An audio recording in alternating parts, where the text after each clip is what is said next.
Hello, welcome to the Friday Talkie. What am I going to talk to you about today? Handhelds. I've talked about them a little bit before in other videos, kind of alluded to my preferences in handhelds and what I like and don't like, but I want to go into a little bit of detail. And I'll start at the start, I think. The PSP.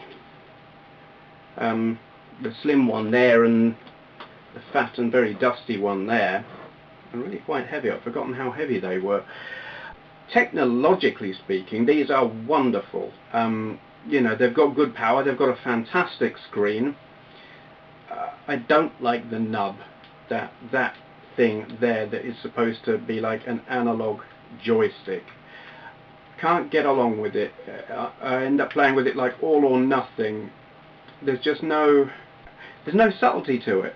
I don't know what it is about them, I just don't like them, so I wind up playing with the D-pad whenever it's possible. But that's not really my biggest gripe with them. I mentioned this before, I find the games on them not really suited to playing when you're on the move, and surely that's what a handheld is all about, it's for when you're out and about. The games are, they're too big and involved for when you're on the move, but what is the point of playing them when you're at home, because you could just play them on a proper console. The PSP minis, the mini downloadable games, actually do address that problem. I think they make more sense for when you're on the move, which just brings it down to the fact that it's too damn big. It's too big to fit in your pocket.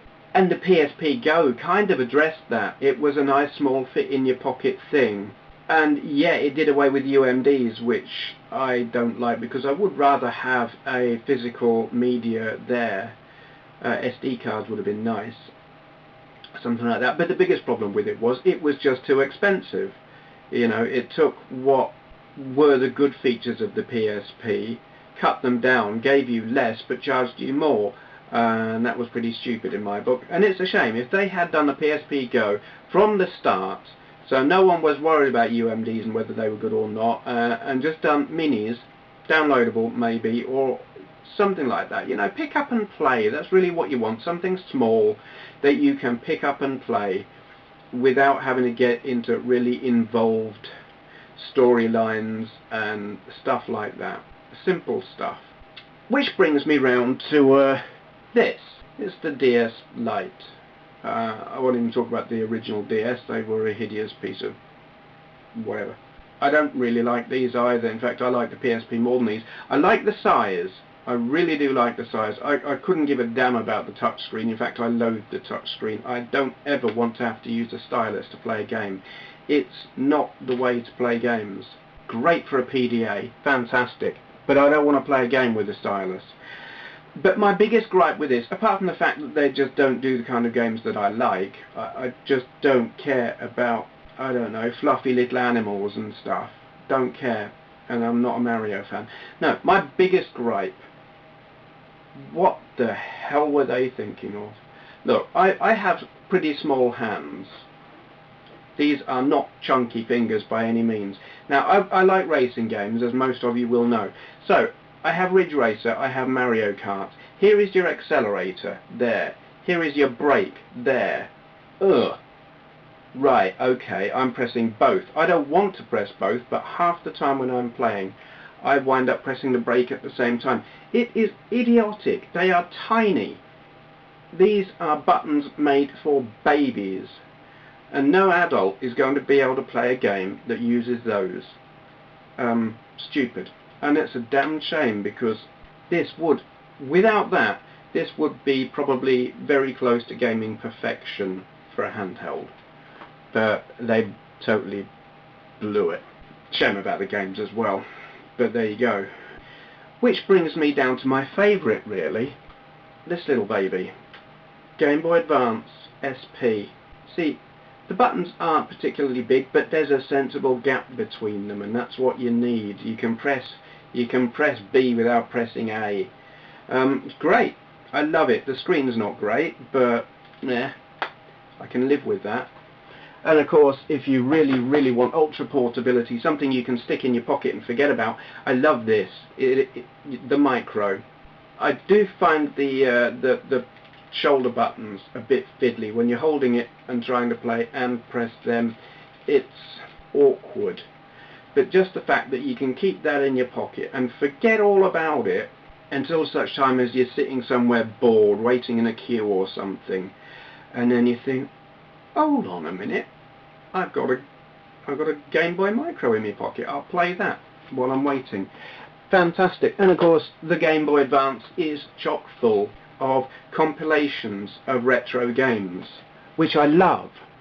You know, there are other good original games for it, Mario Kart, Super Circuit for one, but I mean, what have I got in here? Midway Greatest Arcade Hits speaks for itself, and this just sits in my pocket. There you are, you've got an arcade in your pocket, and it's tiny. I love it, I think it's fantastic. So, that is my favourite, the Game Boy Advance, but there is another handheld that gets overlooked and is misunderstood. People think it's rubbish because it failed, but I have to say, I actually think from a technical standpoint it is the best handheld ever made. And what am I talking about?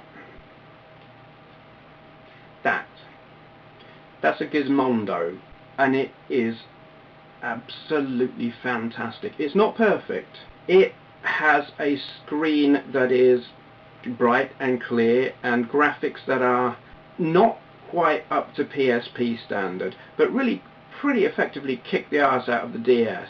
Processing power is, it has less graphical processing power than the PSP, but the actual CPU has more power than the PSP.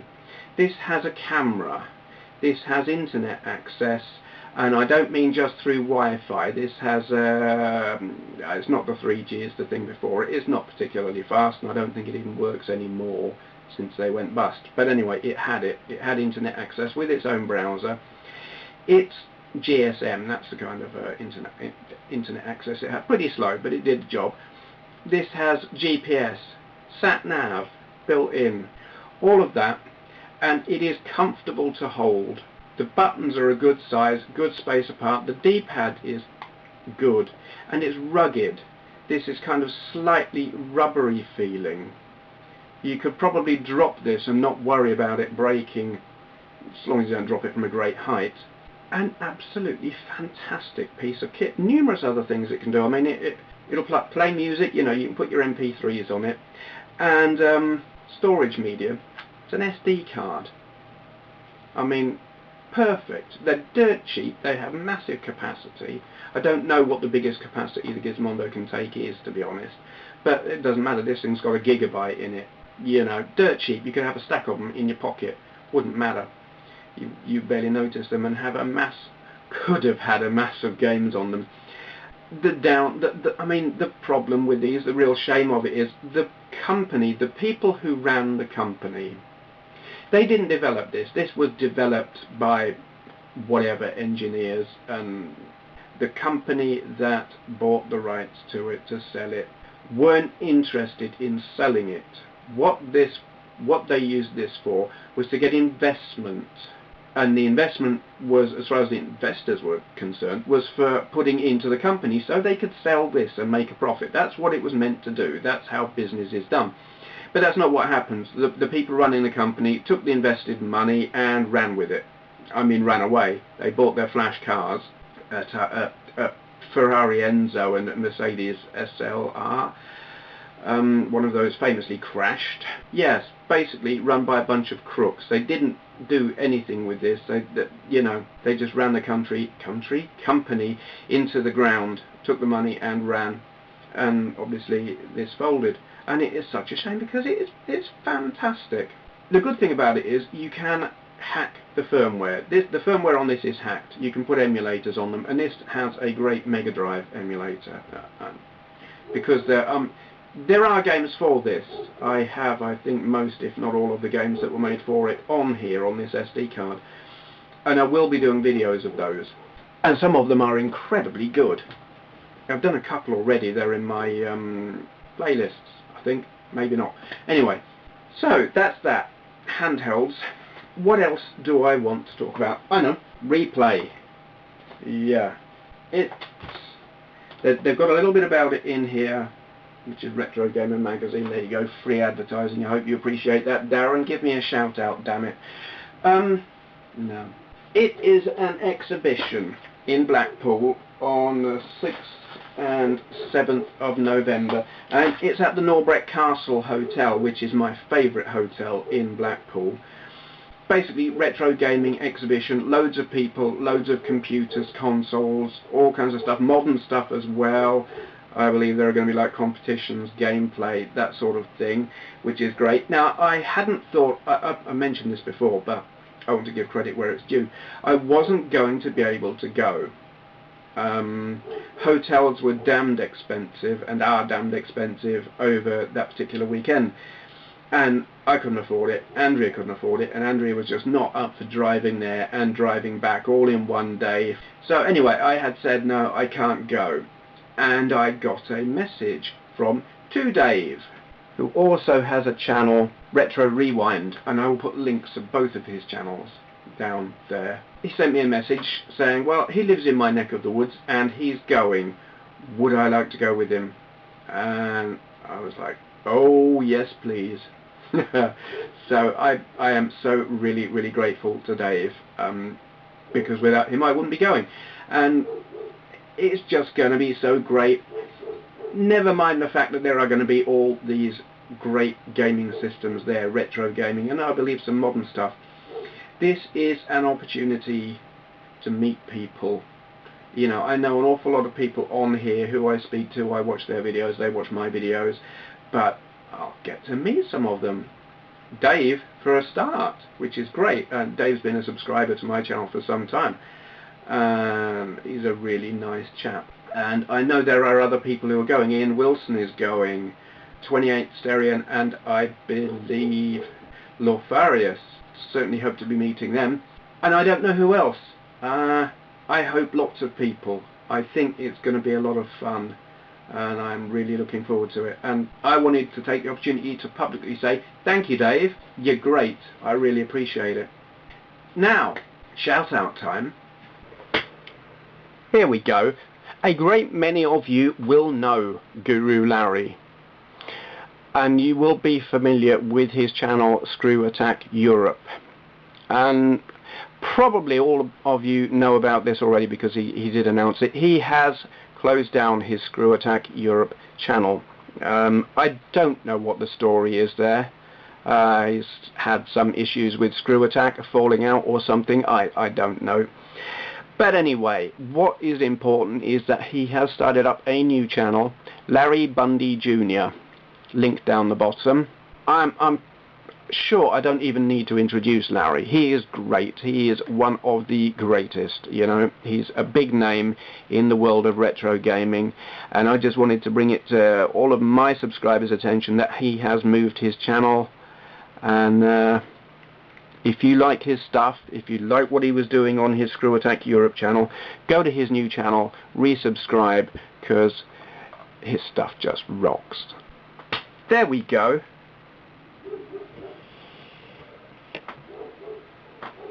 And the dog's going mad, so I'm going to have to go and see what that's all about. I normally have a last closing message thing, and I can't think of a thing right now. I'll probably think of some later while I'm editing it, and yeah.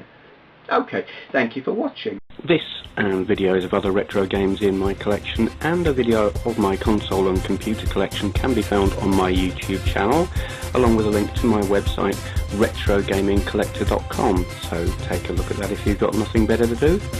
Thank you for watching.